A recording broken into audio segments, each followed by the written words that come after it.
போன எபிசோடில் பாலா பெட்ரோல் பேயோட சக்தி எல்லாத்தையும் சோதனை பண்ணார். இப்போ என்ன நடக்குன்னு போய் பார்ப்போம். அதுக்கு முன்னாடி சேனலை மறக்காமல் சப்ஸ்கிரைப் பண்ணுங்கள். தேங்க்யூ. டேய் எலும்பு பையிலே, இன்றைக்கி ரவியை போய் பயமுறுத்துகிறோம், ஓகேவா? கரெக்ட் டைமுக்கு வந்துடு, இல்லைன்னா அவன் ரொம்ப ஆட ஆரம்பிச்சிடும் அப்படின்னு பாலா பெட்ரோல் பேய்கிட்ட சொல்ல, அதுக்கு பெட்ரோல் பேயோ, ஏங்க இதெல்லாம் ஒரு வேலையா? பயமுறுத்துறதெல்லாம் ஒரு வேலையாங்க? ஏதோ பெரிய வேலை கொடுப்பீங்கன்னு நினச்சேன். இதுக்கு போயிட்டு கரெக்டாக வந்துருங்க, கோணையாக வந்துருங்க அப்படின்னு பெட்ரோல் பேய் சொல்ல, அடுத்த நாள் பாலா ரவியை போய் மீட் பண்ணான்.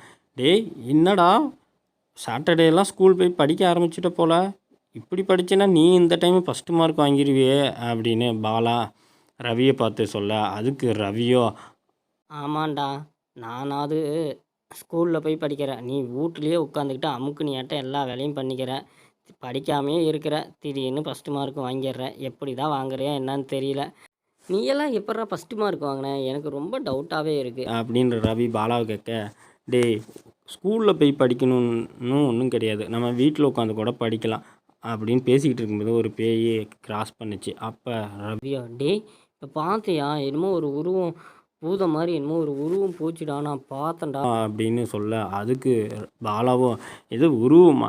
நீ தான் பேய் நம்பிக்கையில் எதுவுமே கிடையாது, பேய் இல்லை பிசாசு இல்லை அப்படி இப்படின்னுக்கிட்டு இருந்த, நீ என்ன இன்னைக்கு வந்துட்டு என்னமோ கிராஸ் ஆகி போச்சு, கோணை ஆகி போச்சு அப்படின்னு சொல்லிக்கிட்டு இருக்க, என்னடா என்ன ஆச்சு அப்படின்னு சொல்ல, டேய் இல்லைடா, உன் பின்னாடி கூட என்னமோ ஒரு எலும்பு மனுஷன் நின்றுட்டு இருக்கான்டா, நீ பாரு, உனக்கு தெரியலையா, எனக்கு மட்டும்தான் தெரியுதா, ஐயோ இதெல்லாம் பேயில உண்மையாடா அப்படின்னு சொல்ல, பாலாவோ திரும்பி பார்த்தான். திரும்பி பார்த்துட்டு, இங்கே யாருமே இல்லையாடா அப்படின்னு அவன் சொல்ல, இல்லைடா இங்கே தான்டா பாரு, இங்கே ஒரு பேய் நின்று என்னமோ குத்துற மாதிரி பண்ணிக்கிட்டு இருக்குதுடா, உனக்கு தெரியலையா அப்படின்னு ரவி சொல்ல, ரவியோ திடீர்னு ரவி மயக்கம் போட்டு கீழே விழுந்தான். அப்போ பாலாவோ எலும்பு பையனை பார்த்துட்டு, டேய் எலும்பு பயலை, இவன் என்னடா நீ சும்மா வந்துட்டு இப்படி இப்படின்னு போனதுக்கே மயக்கம் போட்டு விழுந்துட்டான், நீ என்னைய அன்றைக்கி நைட்டு பயமுறுத்தின மாதிரி பயமுறுத்தினா செத்தே போயிருப்பான், தூக்குடா இவனை ஆஸ்பத்திரிக்கு கூட்டிகிட்டு போகலாம் அப்படின்னு ஹாஸ்பிட்டல் போயிட்டு அடுத்த நாள் காலையில், டேய் என்னடா கொஞ்சம் பேச்சா பேசுனேன், அப்படி இப்படின்னு பேசுனேன், இப்போ என்ன இப்படி மயங்கி போய் கிடக்கிற,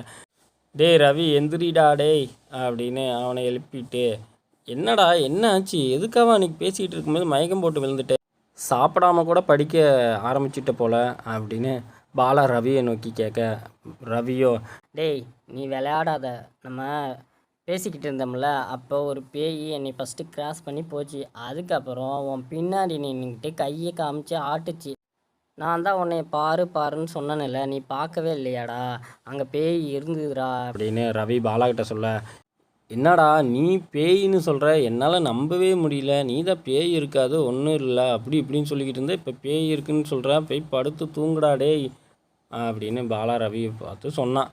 அடுத்த நாள் பெட்ரோல் பேயை பார்த்துட்டு, டேய் என்னடா இந்த பையன் ஒரு நாள் மிரட்டுனதுக்கு மயக்கம் போட்டு கீழே விழுந்துட்டு பேய் இருக்குது பிசாசு இருக்குன்னு கதறிக்கிட்டு இருக்கிறியான், இவன் கூட நீ பழகிட்டு இருந்தீன்னா அவ்வளோதான், அவன் பயந்து செத்தே போயிடுவான் போல் அப்படின்னு பாலா பெட்ரோல் பேய்கிட்ட சொல்ல, அதுக்கு பெட்ரோல் பேயோ, ஆமாம் முதலாளி, நான் சும்மா இப்படின்னு போனேன், அப்புறம் பின்னாடி வந்து நின்னேன், அவ்வளோதான் பண்ணினேன், அதுக்கு போய் இந்த பையன் மயக்கம் போட்டே கீழே விழுந்துட்டான், இதே மோகினி ரூபம் இல்லைன்னா காட்டேரி ரூபத்தில் வந்திருந்தானா அவன் அவ்வளோதான், அங்கேயே டெத்து கன்ஃபார்ம் அவனுக்கு அப்படின்னு 2 பேரும் பேசி சிரிச்சுக்கிட்டு இருந்தாங்க.